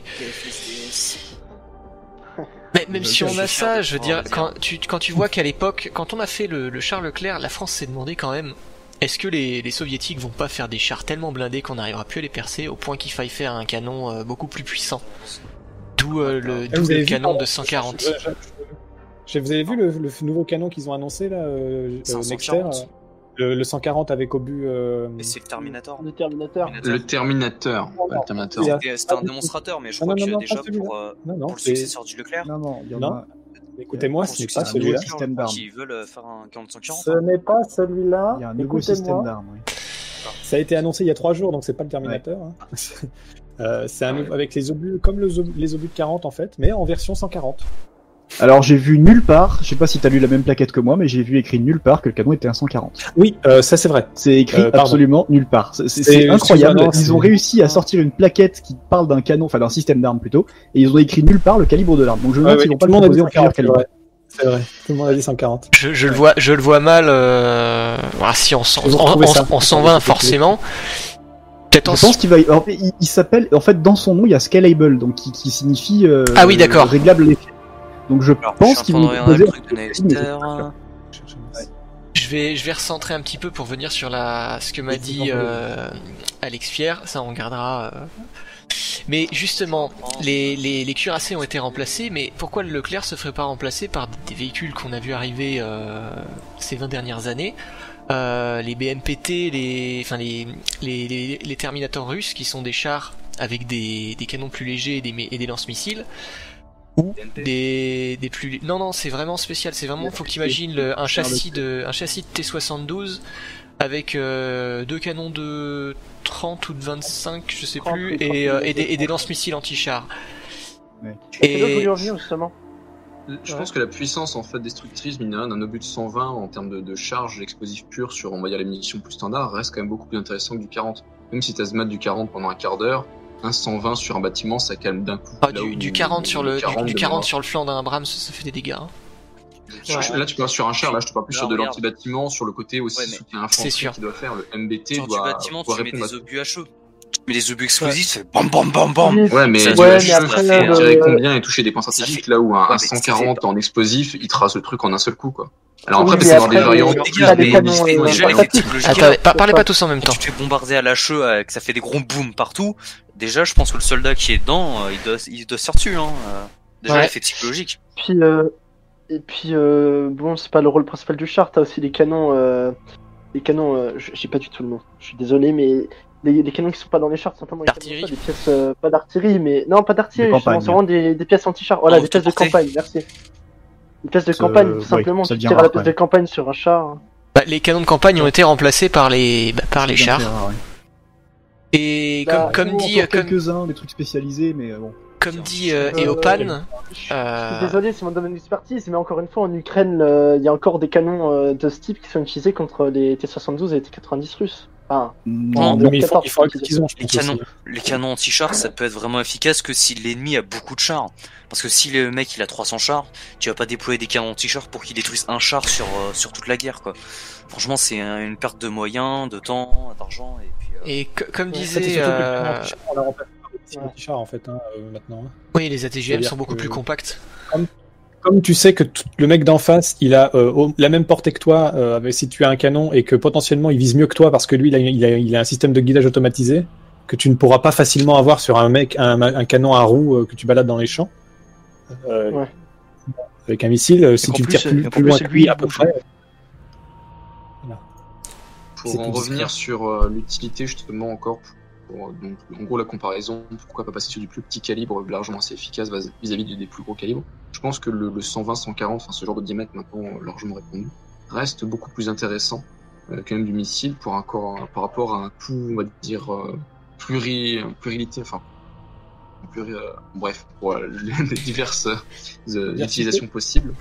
La diversité, merci. Ça offre une plus grande diversité d'utilisation face à de l'anti-char, de l'anti-personnel, de l'anti-bâtiment, de l'anti-machin, etc.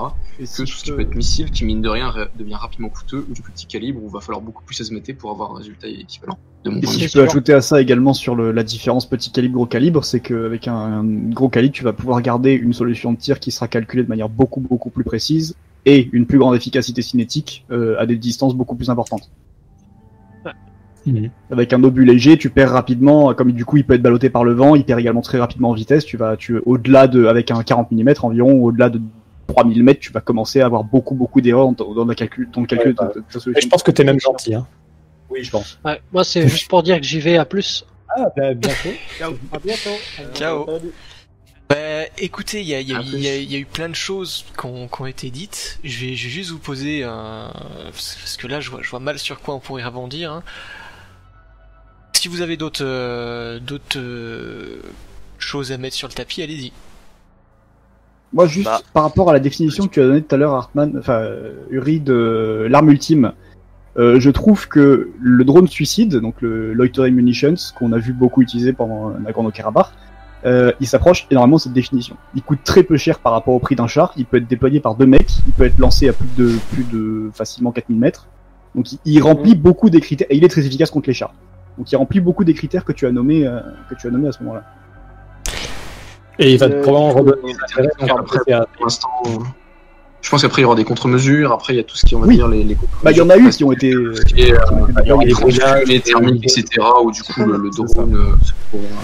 C'est un peu, je pense que c'est un peu comme dans la nature, qu'on voit beaucoup que quand, par exemple, le prédateur il trouve un nouveau moyen de chasser, la proie elle trouve un nouveau moyen de se défendre. C'est ce qui se passe. C'est la pression aussi, technologique.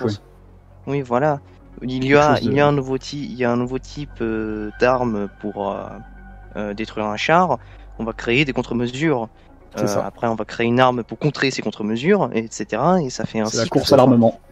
C'est la course à l'armement, de l'épée face au bouclier ou ce genre de choses. Hein. Et malgré ça, les chars sont toujours là. Eh oui. Après, dans le cas de Nagorno-Karabakh, ils sont beaucoup utilisés parce que également ils en ont des tonnes, parce que c'est des pays soviétiques, machin. Donc il y a également ça, il y a l'aspect que c'est une arme qui pour eux du coup est cheap, parce que il y a peu d'hommes dedans, c'est très efficace pour le prix que ça leur a coûté. Puis c'est pas cher, c'est clair. Voilà, c'est ça. On n'est pas sur la doctrine OTAN, donc c'est quand même différent. Il faut garder ça à l'esprit. T-72. Oui, de toute manière, quand pour ce qui est d'un conflit symétrique, tu prends deux nations, tu prends un truc comme France-Chine, le problème c'est arme atomique. Oui. Tu prends deux nations comme Azerbaïdjan et c'est l'Arménie, c'est ça? L'Arménie. Oui. Là, pas d'arme atomique, donc effectivement une guerre symétrique est plus probable. Hein. Après... C'est triste, mais malheureusement, il y a plus de chances que ça arrive. Après, là, il y a aussi une mauvaise chance, que la Russie officiellement était je sais pas encore, mais est officiellement alliée à un pacte défensif avec l'Arménie, donc la Russie pouvait intervenir. Elle l'a pas fait, mais elle pouvait. Puis après, on parle de la dissuasion nucléaire, mais on peut prendre l'exemple de la République populaire de Chine et de l'Union soviétique. Je crois que c'était dans les années 70, si je me trompe pas, le conflit sino-soviétique. Oui. Ils sont emboucanés pour le contrôle du communisme, mais il n'y a pas eu de guerre nucléaire pour autant. Je dis pas que c'était un grand conflit non plus. Je suis pas sûr qu'ils avaient l'arme atomique dans les années 70. Si. Les Russes, si. L'affaire des missiles de Cuba, c'était dans les années 60, mais les Chinois... Puis, quoi qu'il en soit, même si les Chinois ne l'avaient pas, les Russes auraient très bien pu balancer une ou deux bombes, une sur Pékin, une sur Shanghai, et puis c'était réglé, mais ils l'ont pas fait, c'est pas nécessaire. De toute façon, oui, c'est le problème non seulement des... Voilà, c'est ça, c'est les répercussions internationales, et c'est également le problème de la destruction mutuelle assurée, quoi. C'est clair que du coup, si tu vas utiliser une bombe atomique et que tu déclenches le fait que tout le monde les utilise, bah c'est pas intéressant pour toi non plus, quoi. Donc c'est une arme qui est quand même très encombrante au final, la bombe atomique. C'est utile de l'avoir pour les petites nations ou celles qui n'ont pas effectivement l'accès à la bombe atomique, mais contre les grosses, bah du coup ça t'encombre autant toi que ça encombre ton adversaire. Bah c'est l'équilibre de la terreur. Après le principe de la bombe c'est justement de l'avoir pour que personne ne l'utilise. Hein, c'est sûr. Donc, mais bon, on n'est pas à l'abri. Franchement, il faut pas. Après c'est une pensée personnelle, hein, mais il faut pas s'imaginer que la bombe nucléaire va empêcher les Chinois de taper la gueule aux Américains par exemple. Parce qu'ils savent très bien qu'en fait, il y a quand même peu de chances qu'un des deux décide de balancer la bombe nucléaire sur l'autre. Parce que quand même, au final... peut-être que c'est vrai jusqu'au moment où il y en a un qui est pratiquement sûr de perdre. Oui, ça je suis d'accord. À ce moment-là, il se dit qu'il a plus grand-chose à perdre. Ça, c'est vraiment le truc du... soit je déclare la guerre, et si je perds, ça va faire mal. Si je gagne, c'est l'arme atomique dans ma gueule, et ça va faire mal. Dans tous les cas, en fait, si je déclare la guerre, c'est une défaite. C'est un peu ça l'idée. Donc, c'est une défaite ou c'est une paix blanche à la rigueur. Oui. Une paix blanche, Après, pour revenir au char... Les deux sont tout aussi d'effet. Aujourd'hui, le blindé comme le NBT, surtout, l'utilité qu'il a sur champ de bataille, elle n'est pas vraiment nécessaire puisqu'on a surtout des conflits asymétriques. Après, il faut toujours continuer, je pense, Bah, tout ce qui est malice, etc. Enfin, moi je parle pour la France. Oui. Après, oui, moi ok, je d'accord. pense Ouais. qu'il faut toujours continuer à développer ces véhicules-là, parce que ça peut Ah oui, toujours c'est être clair. utile en cas de conflit symétrique. Mais aujourd'hui, vu les combats qu'on a, je pense pas que ce soit nécessaire de les déployer. Je Oui, vais- même si c'est pas. Je Même vais- si c'est pas directement utilisé sur un MBT, toutes les technologies, qu'il s'agisse de protection, de puissance de feu, de calcul de solutions de tir et tout, c'est des solutions qui peuvent être utilisées également sur les appareils plus légers qui, eux, sont déployés Ouais, évidemment. fréquemment. Évidemment. Donc oui, le développement des Chacun faut MBT arrêter la recherche. doit toujours être maintenu. Voilà. je vais passer du coup sur. On va quand même finir. Enfin, finir, pas tout de suite. Mais je vais vous poser une question, parce que on a vu au Karabakh, ils sont encore sur du matériel soviétique d'après-guerre. De la guerre froide. En majeure partie, ouais. Est-ce que dans quelques décennies, quand la plupart des pays du monde seront équipés de matériel militaire à peu près moderne, équipés d'électronique, est-ce que ce sera toujours nécessaire de maintenir un parc de blindés lourds, enfin de MBT? Déjà, ça dépend de la taille du parc, j'ai envie de dire. C'est un parc tel que celui que l'Union soviétique gardait et qui du coup explique le fait que c'est tellement utilisé aujourd'hui, je pense pas. Après, c'est déjà Mais une est-ce question de qu'ils moyens, est-ce qu'ils voilà, sont c'est pas, ça. est-ce que par leur concurrence technologique et par le fait qu'au bout d'un moment ils seront plus utilisables sur les terrains parce qu'on aura tous des contre-mesures pour les avoir, est-ce qu'ils sont pas voués à disparaître? Ben, des contre-mesures, mais ça veut dire que tout le monde est capable de se protéger contre tout le monde, donc on en revient au problème des guerres asymétriques. Justement. J'ai la supériorité aérienne, sauf que lui en face il a des protections contre ma supériorité aérienne, donc du coup ma supériorité aérienne ne sert à rien. Et est-ce que le char n'est pas voué justement à disparaître à cause de ça, à cause de l'évolution technologique? Je pense pas qu'il disparaîtra. Moi personnellement, après c'est à moi, mais je pense pas qu'il disparaîtra, je pense juste qu'il va changer. Je pense qu'il y aura plus forcément de canons, mais surtout des missiles et des contre-mesures pour ces missiles justement. Ce sera un peu un bunker ambulant quoi. Mais je pense pas qu'il y aura, je pense qu'il y aura plus de tourelles ou... Ouais, parce que du coup, il faut garder à l'esprit que si tout évolue, lui, il évolue avec. Ah bah oui. Il aura également ses propres innovations. Par exemple, aujourd'hui, ça paraît complètement irréaliste et presque débile, mais tout ce qui est canon électromagnétique ou railgun, c'est un truc qui est de plus en plus testé, qui est bon, pas du tout à l'échelle d'un char aujourd'hui, mais pourquoi pas qu'un jour, du coup, ça permettrait de dépasser. Oui, non, aujourd'hui, on est encore très très loin. C'est-à-dire qu'on n'arrive déjà pas à être sur un bateau vraiment. Voilà. Même si aujourd'hui on en est loin, c'est une théorie que je soutenais l'autre fois, c'est que je soutenais le fait que les cuirassés pourraient revenir le jour où on où on arriverait à y mettre des canons de Gauss qui pompent pas, enfin qui arrivent à tourner correctement, qui soient précis et qui fonctionnent sur un bateau. Est-ce que le MBT va pas avoir une période de transition où il sera beaucoup moins utilisé jusqu'au jour, on ne sait pas, où il pourra évoluer à ce point, être équipé d'un canon et que ce soit le seul véhicule terrestre qui soit capable de mouvoir une telle masse, parce qu'il faut pas déconner, un canon magnétique c'est pas léger et ça sera certainement pas léger tout de suite dans le futur. Est-ce que c'est vers là, est-ce que c'est à ce moment-là que le char pourrait être beaucoup plus présent sur le champ de bataille? Bah, du coup, si on réfléchit en miroir par rapport au passé, est-ce qu'il y a déjà eu des périodes pendant lesquelles il a été un peu écarté, un petit peu, même si bon, les transitions technologiques ont été quand même beaucoup moins décisives, mais ça a été fulgurant pendant la guerre froide. Hein. L'entre-deux-guerres. Ouais, mais là, il était encore très très jeune. L'entre-deux-guerres, c'est juste parce que justement, technologiquement, on n'avait pas encore vraiment de quoi en faire encore très jeune. Super. Non, j'allais dire le Vietnam, mais c'est plus le terrain qu'autre chose. Oui. J'ai une petite théorie, c'est que l'entre-deux-guerres, c'était techniquement la paix.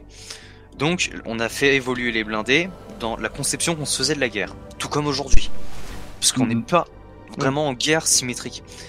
Mais le jour où il y aura une guerre symétrique, on verra les défauts et ce qu'il faut faire sur les blindés et sur toute l'armée en fait. C'est les vraies modifications militaires, elles viennent avec la guerre. Elles viennent pas avec la paix.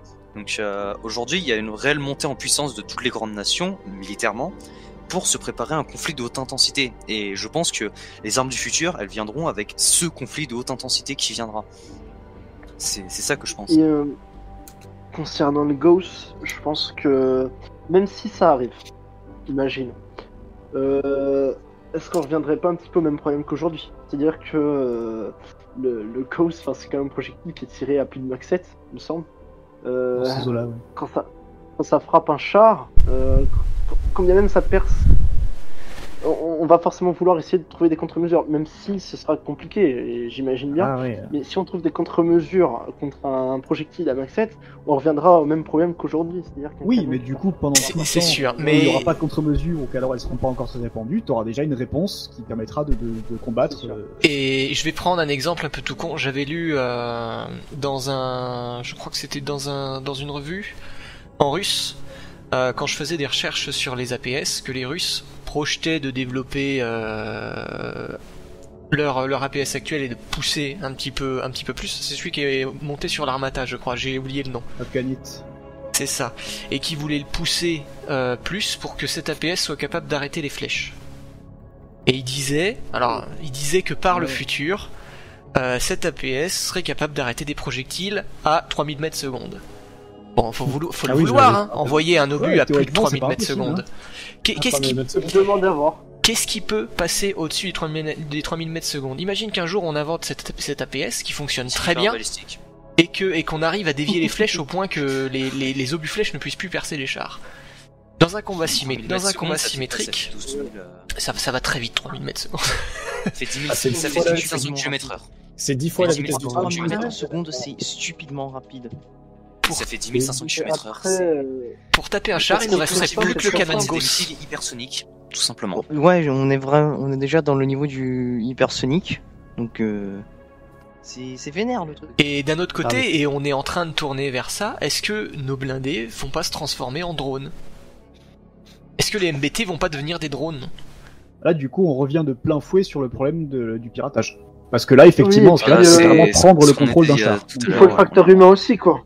Le facteur humain est nécessaire. Moi, je pense Oui. que l'humain, dans une guerre, c'est plus que nécessaire. Il y a déjà un problème éthique du fait d'avoir une machine qui choisit de tirer et de. Donc d'engager. Après, ça les dépend, il y a drones, des euh, mais quand les bien même drones elle n'a pas utiles- contrôlé à distance, la machine, enfin, on le voit très bien avec les opérateurs de drones aujourd'hui. L'opérateur de drone, bon, il fait son travail, mais derrière, il se sent pas digne de ce qu'il fait. Enfin, moi, j'ai eu des témoignages de gens qui, quand ils abattent des gens avec un drone, même en hélicoptère d'ailleurs, quand ils sont aussi loin, bah, ils se disent, bon, j'ai tué C'est pas quelqu'un, juste. mais est-ce que ça avait une certaine légitimité? C'est, voilà, c'était Mhm. pas légitime, quoi. Après, Parce que cette personne était une faut pas menace. oublier l'impact humain. Malheureusement, les drones vont devenir enfin, même là en ce moment, ils sont de plus en plus nécessaires parce que, et ça c'est mon point de vue, hein. Mais pour moi, le drone, c'est une des meilleures réponses qu'on a au combat urbain et à la guerre asymétrique. Ah oui. Bah oui, personne ne meurt aussi, il se fait détruire. C'est léger, tu peux, ça prend pas de place, tu peux les déployer facilement. Donc pour les déployer dans les conflits extérieurs, ça va très vite. Tu les contrôles à distance. T'as des systèmes de ciblage modernes. Alors moi, Après, j'irais pas Kazmat, dire que rien n'empêche d'évoluer parce qu'avec tous les systèmes de brouillage qu'on peut mettre en place, même déjà actuellement, j'irais pas jusqu'à dire qu'il est un peu ultime. C'est pour ça que je dis conflit asymétrique principalement. Mais Et après, Kazumat, tu parlais de systèmes, par exemple le Reagan qui était un petit peu imaginaire, des rêveries, mais on peut aussi aborder le sujet de l'EMP. L'EMP sur des drones. tout à fait. Les drones, ils peuvent Et puis moi, je vous dirais même autre chose. Là, on peut carrément dévier sur la politique spatiale d'un pays. Oui. Parce que guider un drone à l'autre côté de la planète, c'est pas en tirant un câble qui traverse l'océan. C'est ce qu'a fait la France récemment que de mettre des moyens dans un programme militaire spatial. Déjà lancé Ouais, des c'est- satellites. Ce que font un peu. Bah, Bah, j'ai aujourd'hui, suivi la déjà, c'est conférence, l'armée, de hein. l'air et de l'espace. Là, ils ont renommé l'armée de l'air. J'ai suivi une conférence avec le général d'armée de l'air qui dirige le commandement de l'espace il y a 2 jours. Justement, c'était très intéressant. Et on se rend bien compte que de toute façon, la prochaine, malheureusement pour l'espace, mais là, il y a de fortes chances que si il arrive, et à mon avis, ça finira par arriver un jour ou l'autre, le prochain gros conflit symétrique se passera d'abord dans l'espace. Parce que s'il est symétrique et qu'il est gros, ça implique les grandes puissances de la planète et donc les puissances spatiales. Qui dépendent de toute façon totalement, que ça soit de la communication, du guidage Oui, bah oui. ou de l'observation des satellites. Donc, Et je vais venir, je vais faire une comparaison avec un vieux jeu que j'aime beaucoup, qui est pas revenu sur le devant de la scène il y a longtemps, Battlefield 2142. Ouais, j'ai pensé la même chose. Parce que dans Battlefield 2142, j'ai l'impression qu'ils avaient vraiment le même genre de vision que ce qu'on a aujourd'hui, c'est-à-dire que ils n'ont plus pour ce qui est des aéronefs, ils ont plus d'avions, ils ont que des convertibles en fait, si tu veux, des VTOL. C'est ADAV, c'est ça en français? VTOL. Aéronef à décollage, vertical. Ouais, et ils ont plus ça, ils ont des blindés qui sont excessivement lourds d'ailleurs, il y en a un, il est à lévitation magnétique, mais bon ça. Mais voilà, et ils sont équipés de canons à rail. Ils ont des véhicules légers pour la polyvalence, et pour ce qui est de nettoyer les zones urbaines, ils ont des marcheurs. Bon, les marcheurs, c'est pareil, à mon avis, c'est un petit délire. Mais pour tout ce qui est de dégommer ça, pour éliminer ces véhicules, ils font appel à des satellites qui sont capables d'émettre une MP sur un endroit ciblé et neutraliser en fait le véhicule. Et on est sur un espèce de juste compromis entre l'analogique et tout ce qui est faisable sans système électronique, et tout ce qui est véhicule, système électronique, système de cyberguerre et système satellite. C'est un peu fantaisiste, mais on retrouve des trucs qu'on pourrait envisager. Vas-y. J'y pensais, alors c'était par rapport à tout à l'heure. Est-ce que vous avez déjà entendu parler des drones enfin, c'est pas des drones, c'est des robots chiens que fabriquent les Américains. Je sais plus du tout c'est quelle entreprise. Boston Dynamics. J'ai entendu parler. Boston Industries. Ils sont même commercialisés déjà aujourd'hui. Oui, mais l'armée française a commencé à jouer avec. Je pense honnêtement que le délire de marcheurs, c'est pas impossible dans le cadre où ça pourrait être utilisé comme drone kamikaze, etc. Parce que le drone chien, là, vous chargez du C4 dessus, vous l'envoyez sous un char, il pète, il n'y a plus de char. Ah, mais c'est les soviétiques. Ouais, mais tu peux faire plus simple, tu peux faire une voiture télécommandée avec du C4. Hein. C'est ça, c'est-à-dire que tu peux faire une petite voiture qui sera beaucoup plus vite. Oui. Et là, voilà, en vrai, mais je pense que le robot chien, il va pas servir beaucoup. Parce que c'est un peu, dans les un peu après comme. C'est de l'assistance, quoi. Moi, je pense que si, voilà, justement, ça servira de mule. À la rigueur, ça pourrait servir de mule au. C'est ça, pour l'instant, il est envisagé comme servant de mule. Pour les, du coup, c'est le seul qui est capable de suivre les équipes d'infanterie. Mais comme les exosquelettes, les exosquelettes servent principalement à porter du poids. C'est bien, mais tant que c'est un humain dedans. Je trouve. C'est-à-dire un robot autonome qui se balade. Après, pour ma part, l'utilité en fait. C'est sûr, c'est pas du tout éthique. Moi, je suis pas pour qu'il y ait pour que ce soit robotique, mais par exemple, ce que j'entendais par là, et pour rester sérieux, honnêtement, c'est pourquoi pas un chien miniaturisé comme ça. Et après, je dis chien, mais c'est vraiment le système qui ressemble, d'accord. Animal, quoi. Mais vous prenez robot, voilà. Un piaf. Vraiment portatif, ça pèse pas plus de 3 kilos. Tout à l'heure, on parlait d'armes ultimes, mais ça aussi, ça peut être lourd déjà. Soldat, c'est déjà lourd, 3 kilos. Mais imaginons que tu l'embarques sur un VBCI, tu vois un char qui est trop blindé pour le VBCI, tu descends, tu le largues, tu le pilotes jusqu'à sous le char et boum, il n'y a plus de char. Enfin, vraiment, moi je trouve que c'est une arme qui est potable. Après, bon, en bataille, je trouve que c'est mieux qu'une voiture télécommandée, parce qu'une voiture télécommandée, tu tombes sur un petit caillou trop haut, tu passes pas, alors que ouais, par contre, pour ce qui est des pattes, hein, des marcheurs, le gros avantage, c'est vraiment en terrain difficile, ça se gère un petit peu mieux que des roues ou que des chenilles. Mais faut que ce soit bien géré. Hein. C'est-à-dire que là, dans le cadre où on utilise comme arme anti-MBT, le MBT n'allant pas dans les terrains difficiles, est-ce que c'est intéressant d'envoyer un marcheur attaquer un MBT? Pour moi, le marcheur, il y a un gros problème, c'est ça dépend de l'échelle, hein, encore. Mais le gros problème pour moi, c'est les articulations. C'est que c'est quelque chose d'extrêmement vulnérable. Oui. C'est pour ça qu'on verra jamais de mecha. C'est ça. Je dis ça, je dis rien, mais déjà, genre, je sais pas, un petit véhicule comme ça, un marcheur, que t'envoies en terrain difficile, qui est armé d'un seul missile ou d'une roquette, et qui est fait juste comme une seule munition, tire sa munition, et ensuite il se casse, il revient chez toi, et tu le réarmes, il repart. Ouais, mais après, on en revient au même problème de. T'envoies une personne, Système télécommandé, donc risque de piratage. On en revient encore une fois au même problème. Oui, voilà. Et puis c'est-à-dire que si c'est pour qu'il ait une chance de se manger un obus, à ce compte-là, t'appelles ça un MBT, tu lui mets 2 chenilles et c'est fini. Non mais Ouais. Parce que c'est vrai, faut pas oublier que les chenilles, à la base, c'est justement pour le tout-terrain. C'est pour ça que les chars aujourd'hui, c'est des chenilles et on n'a pas passé au roux. MX10. Oui. C'est tout pour Ok, moi. je vais me reformuler. Je viens d'y Ah, repenser ça, à. il est très lourd. Les MBT, si vous voulez, donc pour vraiment les véhicules très lourds, on continue toujours sur les chenilles parce que ça distribue bien le poids et ça sert pour le tout-terrain. Non mais ça y a aucun. Oui, pour le coup. Actuellement, à part un char qui vole, on n'a pas vraiment trouvé autre chose pour vraiment bien passer dans les terrains meubles. Alors t'inquiète, les chars volants, les Russes, ils ont déjà pensé. C'est un T-60, Ouais. tu lui mets des ailes dessus. Non, mais moi quand je parlais principalement des marcheurs, c'est Ça s'appelle un IL-2. c'est que en milieu mais- urbain, avoir un marcheur, ça te permet d'être surélevé par rapport au reste. Mais c'est Après- fantaisiste.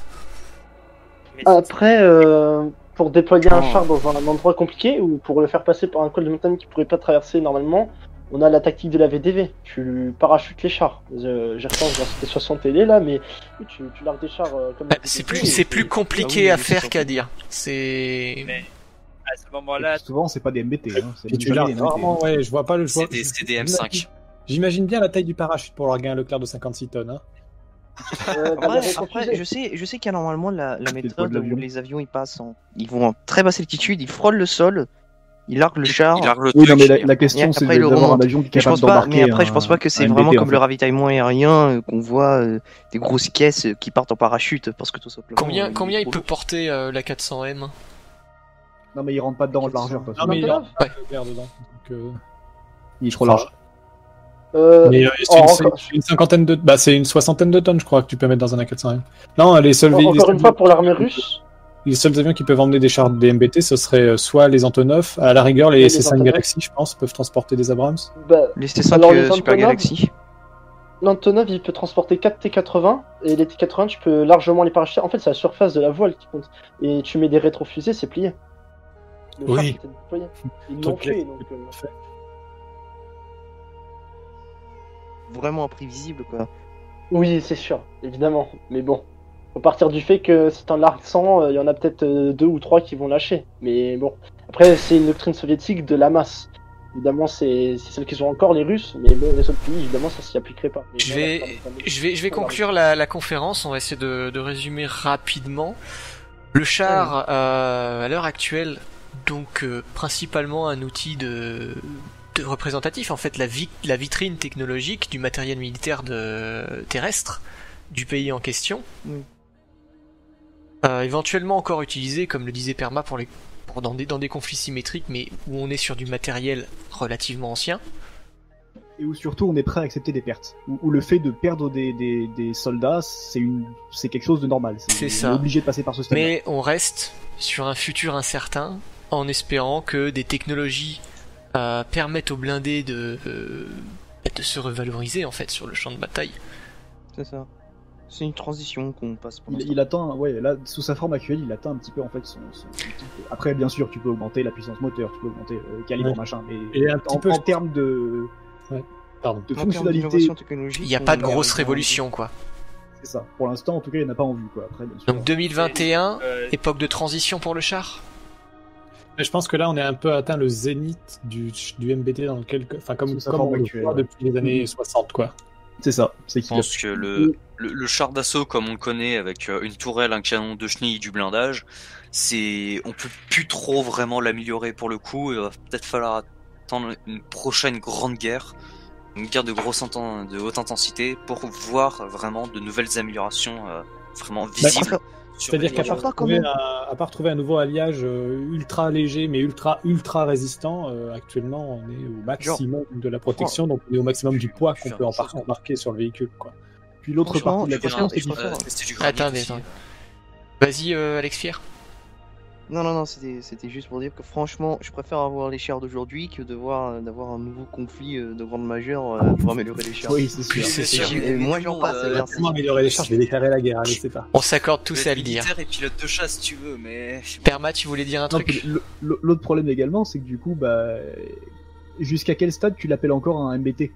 Parce que oui, on peut effectivement le modifier complètement, mais dans ce cas-là, on lui trouvera sur un autre nom, avec d'autres C'est ça. fonctions et un autre objectif, quoi. Donc, Universal, il faut que ça reste pas quand tout même le temps. assez proche de... Véhicule de chasse principal, par exemple. Bah, Véhicule motorisé blindé universel. écoutez, je vous remercie tous d'avoir participé. Parce que Merci à toi. c'était très intéressant et j'ai beaucoup de matière. Avant de conclure tout de suite, est-ce que je peux rajouter quelque chose? Oui, vas-y.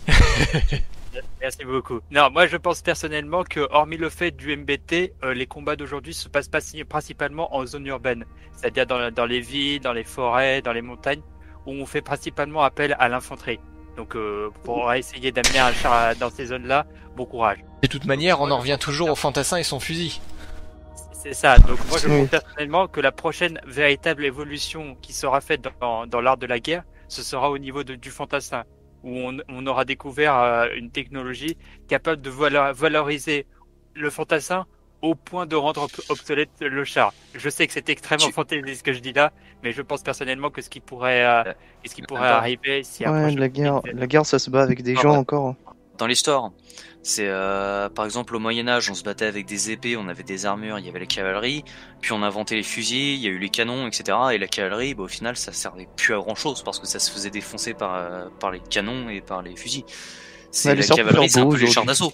C'est les chars d'assaut en blindé, quoi, en fait. C'est. Bah, il y a eu des chars de cavalerie. Techniquement, les régiments blindés, c'est des régiments de cavalerie encore. Si je me rappelle, ça s'appelle des régiments de cavalerie. Il y en a toujours, C'était les hussards, on a gardé les vieux noms. Mais bon. Après, je sais que pour tout ce qui est dans les militaires, etc., ils sont très conservateurs sur les traditions, etc.